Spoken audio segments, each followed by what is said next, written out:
Good morning, Chairman Johnson and Ranking Member Scanlan, and members of the subcommittee. I'm Paula Scanlan, a spokeswoman and advisor for the Independent Women's Forum, and a former NCAA athlete. I am here today to share my personal story. I started swimming at a very young age, and by age 8, I was swimming competitively, and by late middle school, I was devoting at least 20 hours per week to swimming. I gave up countless Christmas holidays, weekends, and social events to work towards my goal of swimming Division I. A dream that came true when I began swimming for the University of Pennsylvania. While I am not an NCAA champion, I hold the New England Independent School League record in the 400-yard freestyle relay, a record that has stood since March of 2017. In September of 2021, Leah Thomas began participating as a member of the Penn women's team. Leah, formerly Will, had personal best times in every freestyle event that were faster than the women's world records. Once the season began, Thomas was leading the country in multiple events while only placing in the top 500 in those events on the men's team. Thomas later became an NCAA champion in the 500-yard freestyle, the first NCAA champion in our women's team history program. While many of you already know this, what you do not know is the experiences of the women on the University of Pennsylvania swim team. My teammates and I were forced to undress in the presence of Leah, a 6'4" tall biological male, fully intact with male genitalia, 18 times per week. Some girls opted to change in bathroom stalls, and others used the family bathroom to avoid this. When we tried to voice our concerns to the athletic department, we were told that Leah's swimming and being in our locker room was a non-negotiable, and we were offered psychological services to attempt to re-educate us to become comfortable with the idea of undressing in front of a male.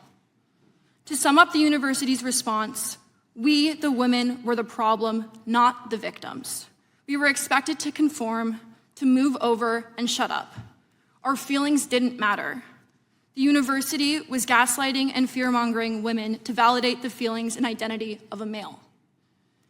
As an attempt to voice my concern about the situation we were forced into, revealing the unjust and unfair treatment, I wrote an op-ed for the Daily Pennsylvanian, the student-run newspaper.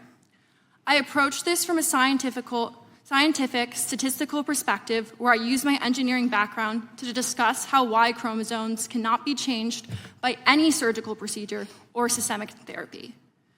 This biological fact lends itself to athletic advantages that cannot be mitigated by lowering testosterone levels, which are readily apparent in sports competitions and locker rooms. The Daily Pennsylvanian published my article on the evening of February 10th, 2022. Only a few hours later, my piece was retracted. I was given no notice nor reasoning. Again, I was silenced for my dissenting viewpoint and felt my First Amendment rights were denied by my university.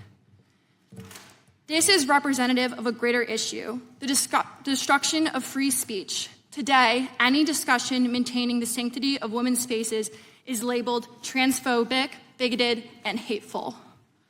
What's bigoted and hateful is the discrimination against women and the efforts to erase women and our equal opportunities, dignity, and safe spaces. One might ask, why do I speak so passionately about issues that seem hypothetical, or some may perceive as only impacting a small number of women? This is not hypothetical. This is real. I know women who have lost roster spots and spots on the podium. I know of women with sexual trauma who are adversely impacted by having biological males in their locker room without their consent. I know this because I am one of these women. I was sexually assaulted on June 3rd of 2016.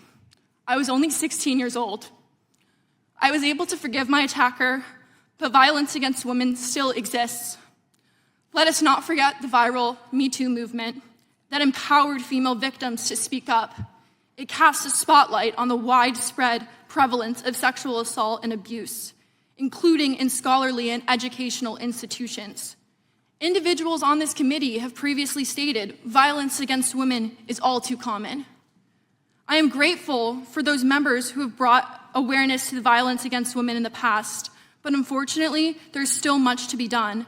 As a sexual assault survivor, many policies pushed today completely ignore my experiences and many women like me.